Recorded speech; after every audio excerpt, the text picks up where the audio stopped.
Malaysian Football Weekly returns after the mid-season break. Hi there, thanks a lot for joining us. In the VideoPod with me this week, we have Vijhay Vick from FourFourTwo Malaysia. Hi Ross. Hello there. And Nicolas Anil from ESPN FC. Hi everybody.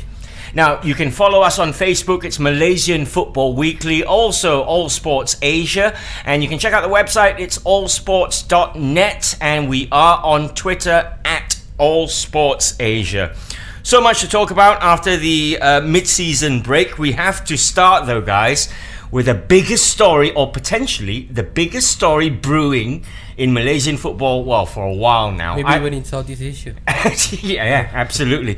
I'm talking about the resignation of 4 JDT players. Safiq Rahim, Aidil Zafwan, S. Gunalan and Amirul Hadi have all retired from the national team. Is it a coincidence that they all play for JDT, first of all? Of course, I think if you look at it, there's two ways of looking at it. A coincidence, well, if there are going to be players to step up, as what TMJ said, JDT are probably going to be the only club that players step up to, but I still don't think they'll step up to JDT, they'll probably step up to everyone else.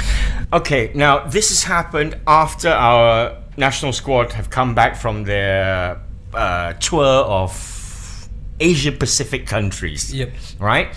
I understand from reading TMJ's statement, he says that in the 30 days they were away on their Oceania tour, their players only took part in something like 11 training sessions, whereas if they were away for the same amount of time, for JDT for example, they would participate in 19 training sessions.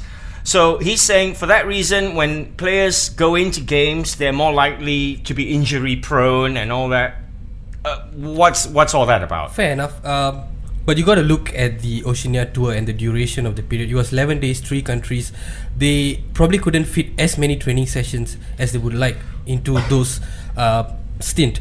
And yes, definitely he has a point in saying that they didn't have enough training sessions. But to me, I feel that with playing games, adapting to the climate, adapting to the situation, because some of the stadiums didn't have proper training facilities, So given all this taken into account, it's probably, justified enough that the national team players only train for that much of period. Okay, well, the flip side to that is, why are we touring countries which don't have stadium facilities?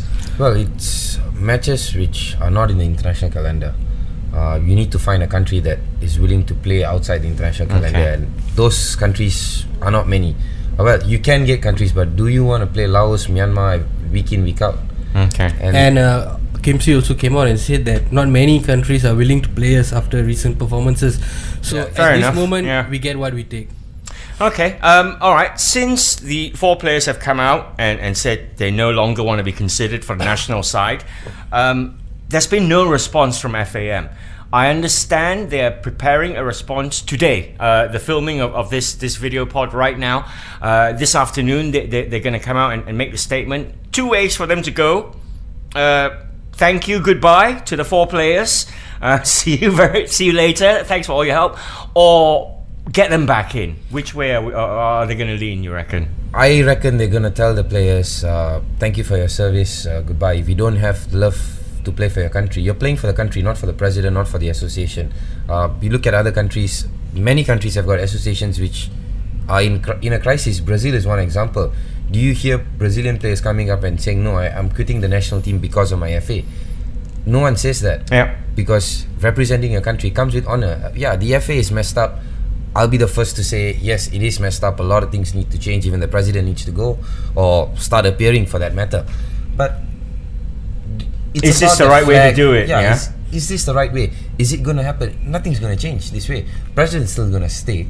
FM's still going to stay in their ways. So many things have been done. And for these players, you've got to have some sense of gratitude to some extent. They are who they are because of FAM at the end of the day. Yep.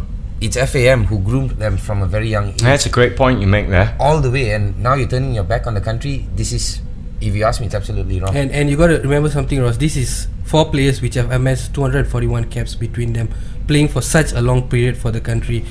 The respectable thing to have been done was, even before they wanted to quit, if let's say they'd already come to a decision to consult Coach Ong Kim Swee, given Yeah. that they have been playing under his guidance for such a long time.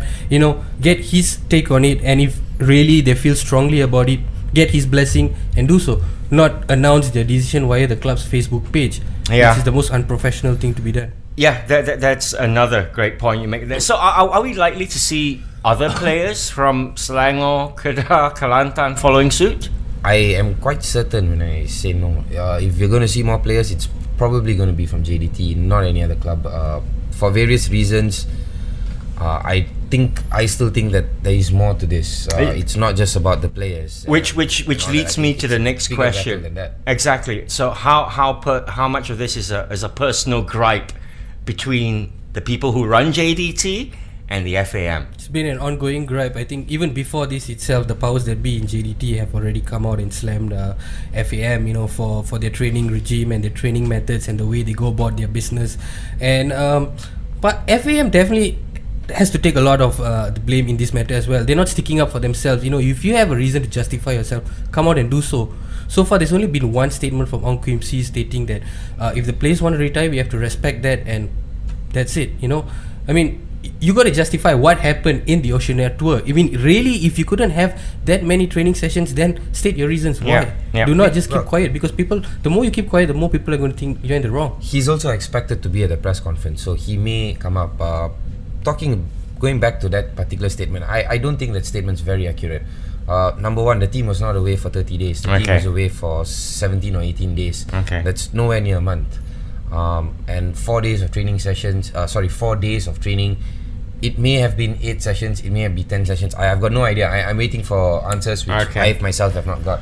I don't think it's a fair comparison because you're traveling and it's a schedule which looks like a competitive schedule. If you're playing in a competition, that's how it's going to be. So it's, at the end of the day, it's a classic club versus country role, and FAM is getting it, and everyone's jumping on FAM because, well, they are public enemy number one after all. So, but at the end of the day, it's the same thing everywhere you go. Okay, well, as I say, the decision is going to be made by FAM. We will try and cover this and close off the story on our next video pod. For now, we're going for our very first break. When we come back, it's Malaysia Cup action. Hey, thanks for sticking with us. Vijhay, Vick and Nicolas Anil are here to talk about the Malaysia Cup for the very first time, I understand. The Malaysia Cup season and our MSL season are amalgamated. Yes. I think it has happened before, Really? long time ago. Okay, before my time. Not to my memory. well, Yeah, one of the reasons I think they not did since that I've started covering football as well. But from what I've spoke about, I think it has happened. It didn't really work out. But think it it's will because this of the Olympics. partially because- due to the Olympics, also due to the AFF Cup, which is happening in November. They need to finish their season as fast as possible, so the players have time to regroup. I and kind of prepare. like it like that. It's I kind of actually like gonna a be cup like and then this a league. for a longer period. It's more than that. It's everyone's been complaining about how the season ends in just 6 months. Yeah. And now what they're doing is they're dragging out. Make to it 9 months 9-month and season or something, yeah? It is going to be like this. I think this is how it should be. But Okay. wait till JDT start complaining about. Because they are the only club in the AFC Cup. Yeah. Wait Yeah. till that happens, and then we'll see how. But the downside to it is that clubs are playing 3 games. In a week, they're playing almost 2 games a week. That you include traveling. That's training. almost no time to train. Yeah. I don't think so. They have time to train. Talking about pretty something much. about 13 or 14 games. If they reach the quarterfinals, if both teams reach the quarterfinals, they'll be playing 14 games in 46 or 48 days Wow. until the next international break in September. All right, let's take a look then at Group A, where Kedah lead the way thanks to a stunning 4-3 win over Sarawak at the Darul Aman Stadium. Yep. Kedah definitely thriving off their new signing Thiago Fernandez. I think he was injured a lot for Felda. Made a last ditch move to Kedah, I understand, just a couple of days before the transfer window closed. And what a way to start off his Kedah career, assisting 2 goals, scoring the winner. And it was also good news for Kedah to get Shane Smelts. Australian journeyman scored a lot of goals in the New Australian Zealander. League. New Zealand journeyman. Yeah, scored I a mean, lot of goals. he's played at the World Cup, Shane Smelts. What if I tell you that just before the World Cup, he went to Singapore for a trial in S League and he didn't get selected? Is that right? Yeah, I was as surprised. This was before the 2010 World Cup. A source of mine told me, and I was like, oh, okay. What a waste. Okay. So yeah, I mean, Kedah lead the way at the moment. The other game in Group A was T-Team and JDT2. That was a 2-2 draw. And on Tuesday, JDT2 will entertain Sarawak at Pasir Gudang, and T-Team will take on leaders Kedah on Wednesday. How's Group A going to play out for you guys? I think JDT2 could be a surprise package. They've been doing well, scoring lots of goals. Power Rangel is obviously their main man. Even though he's being demoted, he showed no signs of slowing down in terms of his goals. T-Team as well, doing really well in the Super League. They are still in the top 5 at the moment. So I think these two teams could really give Kedah a run for their money. Brilliant. Right, Group B got underway last Tuesday with Kelantan beating Pahang 1-0 at the Sultan Muhammad IV Stadium. Good win for Kelantan. They've not been in great form, but a clean sheet and a win in front of their home fans. Yeah, they've not been in great form, yes, but it was under a previous coach. They've got a new coach in Veliza Popov, and but he was already under pressure after like 5 or 6 games, wasn't he? Has he been there that long? About 3 or 4 games, yes.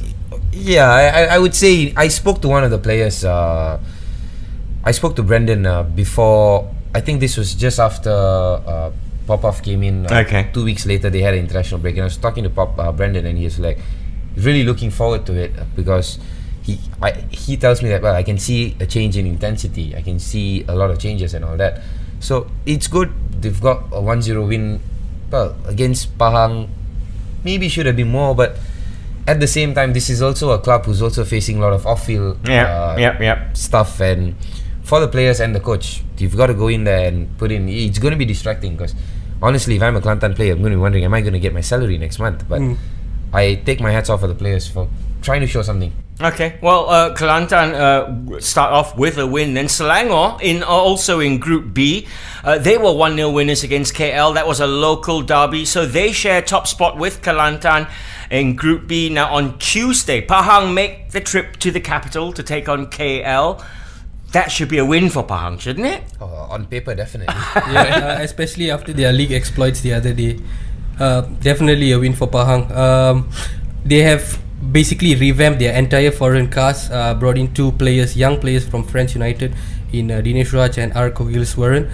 Both very exciting players, and really just new beginnings for Pahang. If they can put together a consistent performance, they should be in the Super League and perhaps even challenging for a Malaysia Cup knockout berth. The KL squad that they are facing, I didn't see them play Selangor. How good were they? Was it a case of KL being good or Selangor just being Selangor being a lot wasteful a lot? KL were pretty much holding fort in entire game until Adam Noor Azlin popped up with a winner. But then again, Ismail Zakaria has put out a very young team for the Malaysia Cup. It's not the same squad which is playing in the Premier League because his ultimate goal is to qualify KL back to the main league. So all props to the players which have played for KL so far. They're doing really well despite being raw to the tournament, despite being in a different sort of platform. I just see them getting more exposure. If somehow miraculously they make it out of the group, then it's a good thing. If not, it's just good exposure for the team. Okay, brilliant stuff. Also in Group B then, Selangor will entertain Kelantan in Shah Alam. Now in Group C, JDT, the MSL leaders, were surprisingly held to a 2-2 draw by PKNS. What happened there? What happened there? Safiq made a bad pass, a poor pass. 2 hours after he announced his international retirement? It must be really naive to announce your international retirement 2 hours before a game. It can't help, can it? Is it your mind with the team preparing for a game, or was your mind thinking about Malaysia and how great its president is? Well, I mean, surely just a little hiccup in JDT's Malaysia Cup run, this, right? Yes, we all saw what they did to Kedah in the following match. So yeah, it's a minor blip, but I think all credit goes to PKNS as well. They studied how JDT were in the FA Cup final, and they have 2 forwards who have really been going great guns for them, Gabriel Guerra and also Pacheco. So Elaborasan is a manager that he infuses a lot of youth and experience into his team, and he's got these two Argentines who is doing really well for him. And he even looks fresher this season. Yeah, Elaborasan. Okay, so the Cops are top of Group C after their 2-1 away win against Perak. That was impressive, but we always knew Police had it in them. Alright, they're depleted this season, but they still have it. I don't think they're really depleted this season compared to last season. Not as much firepower. Yeah, but they had a defense which I think even I could walk through. Yeah, okay. Occasionally, but if I get a good ball in. So JDT then in Group C will go searching for their first Malaysia Cup win this season when they make the short trip to Hang Jebat Stadium to take on PDRM. We expect they'll win that, right? Yeah, we expect they win that, but let's not forget these two teams met in the Malaysia Cup. And PDRM have a measure of... It was, Johor won it clearly over 2 legs, but if I'm not mistaken, the match in... very close one, yeah. I think it's 1-0. Johor was complaining about the field, which, it's not even, and they're going to probably field the second team again, like how they did in the first game against PKNS. So, second team's still good enough, but... Okay. I see a good game there, I would say. Well, that's Tuesday night. Also playing on Tuesday night, Perak will take on PKNS. Now, Felda United are top of Group D thanks to their 3-1 win against Negeri Sembilan last Tuesday. Our friend Saidatni was in goal, picked the ball up 3 times. But good win for Felda. Felda are the form team. I mean, MSL as well as Malaysia Cup, right? Felda are the team everyone is banking on to rival JDT in the Super League. Yourself, Nicolas? Yes, definitely. I think a lot of people are going to be less supporters of the team down south, and everyone's going to be probably shifting to the Felda camp. But props to Felda, they have somehow managed to juggle both competitions. At the moment, they're doing it really well. You have Zarahan and Tulalef who have scored in that game. But the onus for me, for Irfan, is for him to rotate his squad in a very systematic manner, because they didn't make many transfers during the transfer window. In fact, they released more players than they brought in. So he really needs to get his formation and his team selection right if they were to go far in both competitions. Okay, well, Malacca United also got their campaign off to a winning start against Terengganu last Tuesday. Leaders in the Premier League, I know they've got good support, Malacca United. We want to see them up, don't we? Yep. We want to see them doing it's well. It's always good, as much as I hate this state-based football in Malaysia, it's always good seeing the state teams in the top flight battling, because, let's face it, clubs like Felda, PDR and PKNS, you don't get fans. You each home game you get maybe 500 fans. Yeah, exactly. It takes a lot out of the game, because as you all know, it's not a very exciting game you see down there as compared to the English Premier League, the La Liga and all that. But with the fans, if you're looking at it makes a match, right? I think it more than makes a match in terms of atmosphere at times. Yeah, absolutely. All right, then. So it's Negeri Sembilan against Malacca on Tuesday, and Felda versus Terengganu in Jenka on Wednesday. We're off for a short break. When we come back, the guys will be talking MSL. Vijhay, Vick from FourFourTwo Malaysia and Nicolas Anil from ESPN FC here to talk about the MSL. Now, round 13 returned with a flurry of goals, and leaders JDT put 5 past Kedah last Saturday. After the minor blip in the Malaysia Cup, it was normal service. Yeah, I was expecting Kedah to somewhat give JDT a run for their money, given the FA Cup semi-finals where Kedah did upset them in the first leg, and they are the only team to have done so far this season. But right after the first goal went in, Kedah just collapsed, especially in midfield. They gave JDT acres of space. And say what you want about Safiq Rahim, he was the man of the match for this game. He's just pulling the strings, and he did a Frank Lampard getting into the box twice at the right time and scored 2 goals. And besides him, Diaz was another one. He's just unstoppable. It takes 2 to 3 players to mark him. You can't put one player on him, because he picks up the ball from down low and he just surges on a run. He's quick, he's very aware of his strike partners, and well-deserved 2 goals for him as well. Vijay, going back to Safiq Rahim, what Nick said, he head over heels, man of the match. We've said before, probably one of the best central midfielders in Southeast Asia. Now, this retirement from the national side, his retirement is going to hurt more than anyone else. Yeah, I was actually having a conversation with someone, and we were saying of the 4 players who have retired, I only can't find a replacement for Safiq. Yeah. Right? The others, I mean, no offense to them. Yeah, no offense, exactly. Great players. It would be good for Malaysia to have them in the squad for the AFF and even for the Asian Cup qualifiers next year. But if you're gonna pick out, if I was gonna pick one player from this 4 to come back, it's Safiq Rahim, no one else. Okay, well, JDT remain top and they're still unbeaten in the MSL. Felda United stay in second spot. They're 2 points off JDT thanks to their 2-1 win against Perak. They are keeping pace, hanging on to the coattails. Yes, and we want to see a challenge, right? We don't want to see the MSL season over by next week, do we? Of course not. But it has gone down to the wire for the last 2 seasons, right up to the final game. Yep. I hope it does again this year. Well, it would be great if Selangor could also catch up and make it a 3-horse race, but I don't think it's gonna. Yeah, 8-point deficit is a little bit too much, I would say. That means they're also safe at third. Well, Yeah, this is it. Third, but third's not what Selangor won at this point. Well, they came out recently, didn't they, Selangor, and said we're an ambitious club. And then it's funny if you on Twitter and all the social media outlets. I was reading a tweet the other day which said, "Yeah, Selangor, feeder club for JDT." That's all they are. And then you think about it and you go, "Wow, quite a few players have gone that way, haven't they?" You've got like 4 or 5 players every year. Yeah, that statement has been intensified with the last I think it was the final day movement of Azrif to JDT. It just shows the amount of stranglehold and the power that JDT have even over a club like Selangor. Well, Selangor find themselves 6 points off Felda in third. They did have a win though, a 2-1 win against PDRM in Shah Alam. Despite the narrow win, I understand Zainal's not happy with the firepower this season. But I don't think he should be happy. Throughout the season they've been getting goals, but if you look at the number of chances sometimes they're not even creating chances.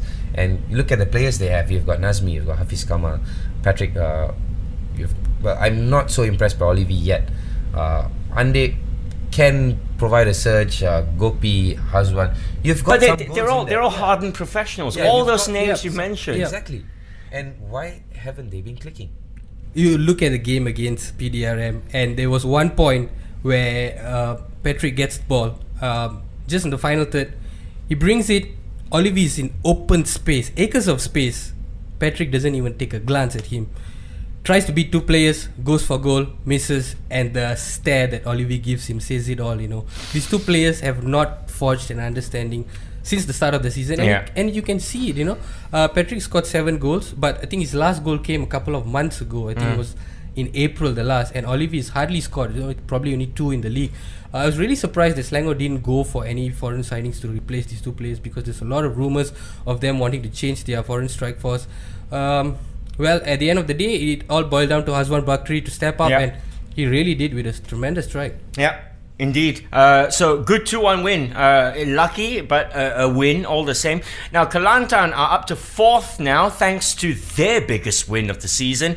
And it must be extra sweet when you're doing it against your East Coast rivals, right? In the derby. Well, it led to someone losing his job as The latest to be rested. Four goals. When you're rested, you're sacked. Let's face it. Rested, it's just a word. If you're hired as a coach and you're no longer the coach, then you're sacked. Yeah, but I mean, it's results like this, a 6-1 away win, that will drive Kelantan, because they've been slowly coming into form now, and we know they can win a lot. They've done it before as well, right? Yep. I think a lot of this is owed to Veliza as well, in the way he's rejuvenated his team. You can see Blaise Ilioski, when he was playing under Devon, he was not really good at all. He was energetic, he was trying his hardest for the team, but he wasn't scoring, and then bang, you have 4 goals. And also Wander Lewis, who's made a good start, scoring in the Malaysia Cup in midweek, and I think they've also signed a Senegalese midfielder. So Veliza Popov just needs some time to put together this team. I think it'll be good for Kelantan to slowly make their way up in Malaysian football. Brilliant. Okay. At the bottom of the table, Penang stay in touch with the teams directly above them because they recorded a massive 4-3 away win against T Team. Our good friend Boyan is in there now. Slowly, they're not out of it, and they're bottom. But yeah, we keep talking about a title race, but I think the relegation battle is very interesting. You've got 4 teams at the bottom, only separated by 1 point, and then you've got PDRM, who's in 8th or 9th, who's just 3 points away from relegation zone. So potentially, we're talking about 5 teams here battling for relegation. And well, my pick at the start of the season was Penang and T Team. I think T Team overachieved, and on paper I still think they should go down, but their first half of the season may actually save the season. It's gonna be tight. It's made it exciting. That's what it has done. Pahang are up to 10th after their poor start to the season. They had an important win against Sarawak. I know Matty Davis was on Twitter saying massive win. Yeah, he set up one of the goals as well. Yeah, of course it was a massive win. But I mean, you can't see Pahang relegated. That would be so wrong, right? Yes, for a team of their caliber, Cup Masters, team who has done well in the Super League, team which has had history throughout the Malaysian football, you will be wrong to see them go down. And I really hope that these new signings can somehow rejuvenate their season and bring them back to where they are. So this is what the table looks like then after 13 rounds of matches. We said before, JDT and Felda battling for the title. Can Felda take JDT all the way? Can they keep in there? Do they need to go out of the Malaysia Cup to concentrate on the league? Have they got a big enough squad? No, they don't have a big enough squad. At some point of time, I think they've got to make a decision. Do they want the Malaysia Cup or do they want the Super League? If it comes to the later stages, then they may be possible to balance both out because JDT will also have the AFC Cup obligations. But let's not forget, JDT have got a very big squad, and they're going to take the Malaysia Cup lightly. Yeah. They're not going to feel their best place because they're going to save it. So now it's a question of Felda has got to hope that JDT are too distracted by the AFC Cup and then they slack on the Super League as well. Because let's be frank, JDT have not really, they've won the MSL title for the last 2 years, but with the squad they've had, they should not be winning the title on the final day. At least 2 games or 3 games before the end of the season. So good point. JDT can still drop points, and Selangor are at the moment very safe in 3rd. It's their own. They're 9 points ahead of Kelantan, who are in 4th. At the bottom, Penang, we said before, 1 win away from pulling themselves off the bottom. Perak and Sarawak maybe are a little bit worried. In round 14 then, JDT are in Sarawak. That's the Friday game. Will JDT lose their first game of the season? Highly doubt so. Looking at the opposition, Sarawak have not been doing well so far, and as Vijhay mentioned, JDT have a big squad. They have a 29-man squad. That's enough to put 2 really good teams together. So even if they don't feel their best side, they're still going to have a side good enough to beat Sarawak. Sarawak are dependent on very few players to win them games, and JDT have winners all over the park. Okay. Felda United are at PDRM. That's a lot tougher for Felda. Nothing less than a win will do for the fighters here. Yeah, definitely. Well, if you look at the table as well, Felda will feel that, hey, we led for most of the first half of the season, so that's where we need to be, and let's keep going. Let's just keep pushing until the team collapses with injuries, and because they don't have depth. And it's going to be sad if it happens, but most likely it may happen. Yeah, Felda for me have to focus on the Super League because there's no way they're going to be able to juggle both competitions. They do have a big academy squad, so maybe they can bring in some of the players for the Malaysia Cup if they have registered them. But the focus has to be on the league if they're really serious about pushing JDT all the way. And they've always been in the top 4, in the top 5. So focus on the league. Penang versus Selangor is an intriguing tie. We mentioned before a win for the Islanders would see them off the bottom. This is a big game, and if they win this could set them up for the rest of the season, right? Yes, Penang have also acquired two good signings, Randy Martins and the other player, which the name doesn't come to me at the moment. But yeah, Martins is a very vital signing. Loads of experience in the I-League, as competitive, I would say, as the Malaysian League. Selangor defense has not been really troubled in the last two games, given the opposition. But I really hope that their forward line can somewhat cause the Red Giants problems. Brilliant stuff. Right, I think that's all the time we have. We'll be back next week. We're going to talk more about those 4 international retirees. Maybe a special podcast, Ross, just on that alone. We could do a special one. We'd have recordings from whatever's going on today. You'll never know the truth because the players are not coming out public. Even if they do, are they actually speaking out? Is it a truth? Let's get them here for a Teh Tarik next week. Yeah. Huh? Let's get them all here. I've been told they're not entertaining any press at the moment. We're not press. We're more important than press. Right, that's it. That's all the time we have. So I'm going to say thanks to Vijhay Vick. Thanks, Ross. Thanks, everyone. Thanks to Nicolas Anil. Thanks, everybody, for watching. And thank you guys for watching, for listening. Do check out all our latest videos. We have a YouTube channel. It's All Sports Asia. Bye now.